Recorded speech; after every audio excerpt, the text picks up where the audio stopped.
You know, my kid went and saw this movie when she was at her mother's. So I thought I dodged a bullet, but that's the point we've reached now. I just willingly jumped in front of the bullet.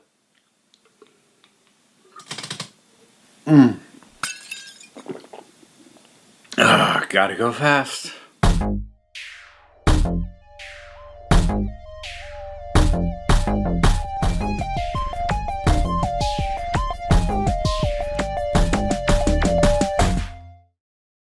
Sonic the Hedgehog. So I made the decision in doing this review at all to drink my way through it. Now, I didn't know if it was necessarily going to require me to drink my way through it the way I knew Cats was going to require me to drink my way through it. And yes, I am recording this immediately after watching it, so no, I haven't sobered up yet. Just to be absolutely clear about that, the thing is, I don't think this movie is bad. I think it's bland and about 20 years out of date. But for what it is, it's fine. There's nothing all that wrong with it. But, you know, I did drink my way through it. And it's not for me. And this is going to be me mostly rambling about largely weird things and nitpicky stuff. I mean, if you weren't here to tune in for that based off the thumbnail alone, then I don't know what to tell you. I'm already losing track of my thoughts. I have the live tweets that I sent out on my phone as reference for in place of notes. I have tweets. So, let me be clear about a couple things. First off, I have zero investment in Sonic. Nintendo kid. Growing up. Never had a Genesis. I'm not going to say I never played a Genesis. I did on occasion, but I have no nostalgia for the Genesis. I played like a couple of the 2D Sonics a little. I was never good at them. I never played them enough to get a handle on them and get used to them.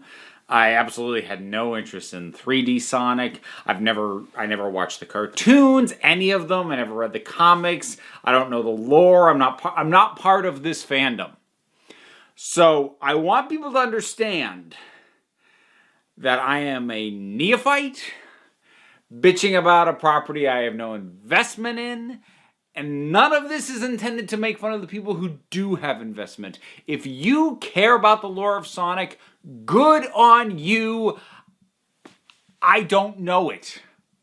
I was going to say I don't care about it. I can't even make an opinion of whether or not I care about it because I don't know anything about it. So, if you're telling me my complaints are irrelevant because I'm not a fan, fine, I guess. But okay, so it's not a fresh observation to point out how 90s this movie is. It is the 90s movie to be made outside of the 90s.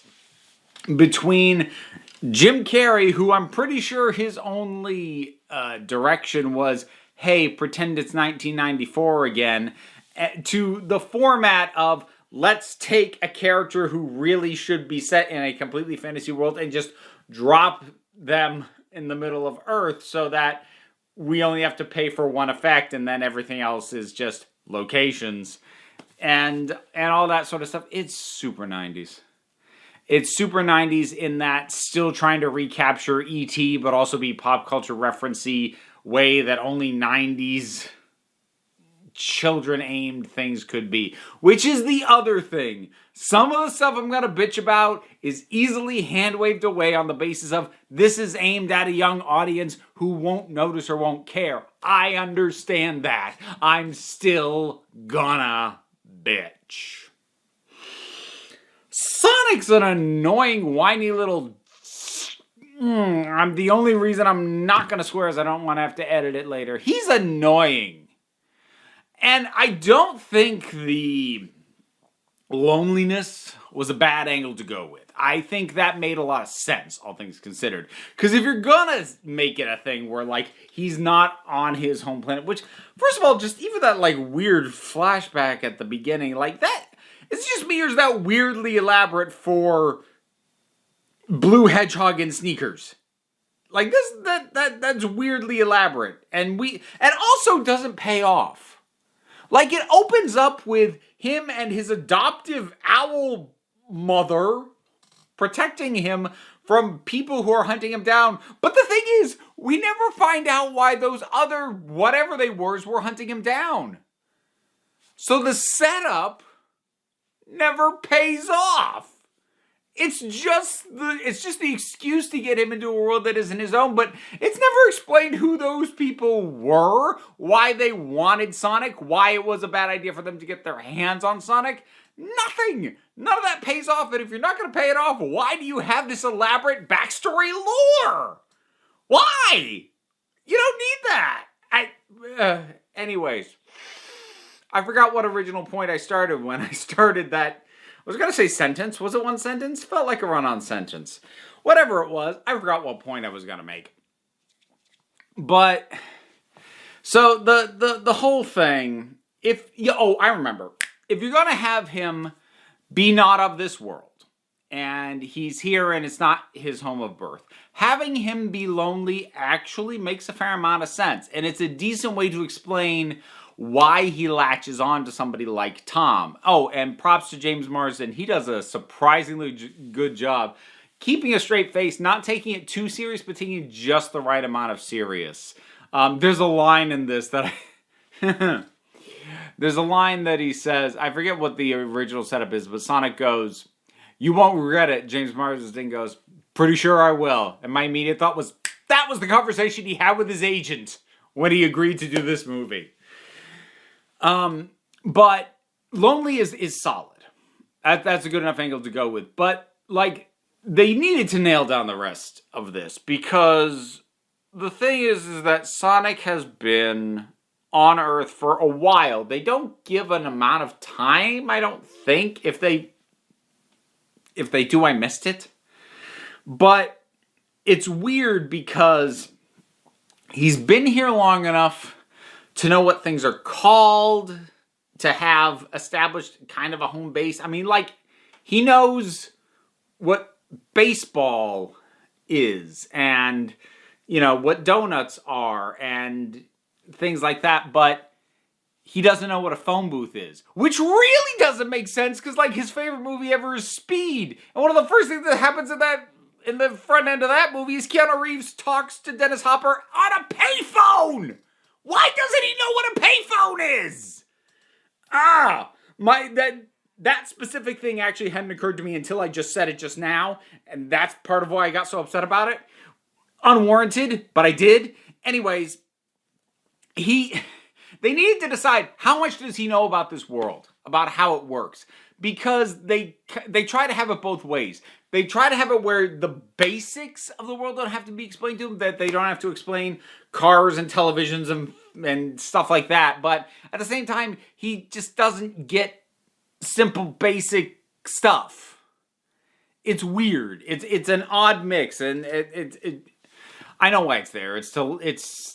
They tried to have it not bog down the narrative while still having weird, awkward humor moments, which, you know, weird, awkward humor. Yay, my favorite kind of humor. And, like, it's the reason we get things like Jim Carrey, who has been empowered by the freaking U.S. military to the point that he could tell a local military commander played by Neil McDonough, who looked very confused as to why he was even in this movie. So confused, apparently, that he left and never showed up again. Stole that observation from someone who replied to a tweet. So that person stole your joke. Sorry. You're cool, though. But so he's empowered by the U.S. military, and yet he tries to bluff his way into a house by pretending to be from the power company. There's no need for him to do that, except it lends itself to weird, awkward humor. And we gotta have that. Don't we? And was that bar that they went, was that a biker bar or a cowboy bar? Pick one, because you went back and forth, and eventually, like, I'm pretty sure I saw a biker punch a cowboy. Where is this bar? What is this bar? I don't understand. Like, at all. So, so I mentioned Jim Carrey and this Dr. Robotnik. And again, yes, I get it. It's for kids, but it's a classic case of a character who is smart for two reasons. He is put in scenes with people who are much, much, much, much, much, much dumber than him, and who repeatedly claims that he's super smart, but does not actually demonstrate that in any meaningful way. It's the epitome of telling over showing. We're told that he's very smart because we're told that he designed all these robots, but we don't watch him do it. It's not like Tony Stark where we get to see him build anything. We don't really see deductive reasoning at work. He basically has algorithms and drones do all the work for him. So, we're just being told that he's smart. And I can prove to you that he's not, because he's convinced he has the upper hand to take down Sonic because he's harnessed the power of Sonic's quill that he found. How many quills has he harnessed the power of? 1. And he thinks he can beat Sonic, who is covered in the quills. The thing that you are using to think, I have all the power now, the guy you are trying to capture and beat is covered in hundreds, if not thousands, of this thing that you think gives you unlimited power. So however much power you have, times that by 1,000, and that's him, and you think you have the upper hand, you idiot. Speaking of idiocy, and now, again, I know this was not a problem originally because, okay, look, the redesign of Sonic, we remember the original trailer, the nightmarish look of the original trailer. They redesigned it to be more cartoonish. All things considered, that was a better call, except for the fact that I'm sure they completely worked a bunch of visual effects artists absolutely to death in crunch times, which is not cool. These people need a union. Anyways, everybody else in Hollywood has a union. VFX artists don't. What the So, my point is, they made him closer to original Sonic, which means they gave him the Mickey Mouse gloves, the white gloves things, whereas in the original iteration, meaning the basis for the actual script and that design, he just had white fur on his hand. The reason I bring that up is because the next thing I'm going to complain about only applies to the final version of the film we got, because it only applies to the complaint for the fact that he has a glove, whereas the original design would have just been his hand, and this complaint wouldn't have been an issue if it was just his hand, but it's not. I'm complaining about the movie that I saw, which is the movie that was released. The fact that it was changed, I don't care. Wow, it was a little preamble to get to a really stupid complaint. Okay, so he beats this robot thing. Kind of cool thing that this drone that's initially a car, and then it's like it's a motorcycle, and then it's like a unicycle, then it's like this little flying tiny bug drone thing. It was kind of cool how it just kept breaking down to like, okay, well this bit still works, and now that's coming at them. That was actually pretty cool. But anyway, so it's stuck to Sonic's hand, and it starts beeping and blinking, which we all know, bomb. Well, he's like, and can't get it off his hand. You're wearing a glove! Take off the glove, you stupid blue rat! And again, I know originally it wasn't a glove, it was just his hand, and they weren't going to rewrite the script just because they updated the effects and changed it. But I'm still looking at somebody with a glove on, something stuck to his glove, going, I can't get it off! Take off the glove! I don't know what else I have to say. I did really like the front bit at the beginning where he saves the turtle from the car and like goes running with the turtle, like holding him out, and the music. And it's Queens Don't Stop Me Now, which is a super obvious pick for a music track for this movie, but it's also Queen. So like, cool. I can work with that. And like Jim Carrey for his 1994 5 as he was, he slipped into that pretty well, actually. Props to the man, because lots of people trying to recapture a vibe and a thing that they used to do but haven't done in a long time, it can come off really bad. He slipped into it pretty seamlessly. Like, the wrinkles, the lines are a little deeper in his face, but no, that's mid-90s Jim Carrey. He slipped back into that like it's a glove that he could then take off if there was something stuck to it that was going to explode. Like, honestly, as much as I understand that I shouldn't be complaining about that, that really did bug the heck out of me. I don't know why I was stupid enough to think that I would get through this movie without a fart joke. But there was a fart joke for no reason. And the Olive Garden product placement. That was weird. Like, the initial name drop, when you're here, your family, like, but they were saying that between each other because, like, it was it almost played like an inside joke. Cool. But then at the end, they get a gift card for Olive Garden, and the military general plugs the endless pasta bowl. It's very weird. It's up there with the first Thor, you know what's my favorite? My favorite product placement of all time. If you have not seen the Thomas Crown Affair, the remake one with Pierce Brosnan and Rene Russo, it's pretty good, actually. I enjoyed it. It's a good time. But there's a scene where Rene Russo is talking to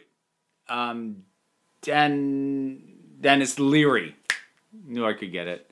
And, like, she suddenly has a revelation. She's like, oh, huh. And Dennis Leary's like, what? She gets up. She leaves the room they're in. They're like, the heck? They follow her out into the hallway to a Pepsi vending machine where she proceeds to get out a Pepsi One, pop open, drink, label to camera, multiple gulps, and then turn and actually finish the thought that she had back in the other room. They literally stopped the movie dead for her to leave the room and go and get a Pepsi. It's the stupidest thing that you will ever see in an otherwise really fun movie. Oh God, it's so bad. Why am I talking about that? Oh, product placement, Olive Garden. Yeah, that was weird. I might not have much else to say. Look, this thing is not the insanity that that Cats was. I'm done with this.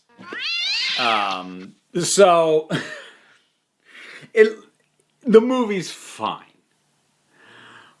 I'm a ranty drunk, so I'm gonna rant about it. That's what happened. And I went in, that was my plan. Don't think that the movie drove me to drink. It didn't. I went in with a plan to drink while watching this movie. As someone with no nostalgia for Sonic, it's fine. It only insulted my intelligence a handful of times at the end of the day. And for anything aimed at a younger demographic, honestly, I'll take that sometimes. I've had to take my kid to some painful movies over the years. She's getting old enough to start to become discerning, so fingers crossed on that for the future. If we ever get to go outside and go to movies again. Oh, that got bummed out. Hey, let's wrap it up. Thanks for watching this not sober fool. What did you think about Sonic the Hedgehog? Whatever your thoughts are, drop something on down in the comments. Let's talk about it. There's a whole bunch of other stuff to do. You can like, subscribe. You can share this video around. You can check out my Patreon page. There's a link to that down in the description, plus links to other things as well, such as my various social medias. There's a book that I wrote and things like that. So feel free to do all of that, or you don't have to do any of it, because at the end of the day, you are the council. I'm just running the meetings, and I have been slowly moving myself closer to the camera during this entire outro for no reason other than I decided I was going to at the last minute. And until next time, this council needs to sober up.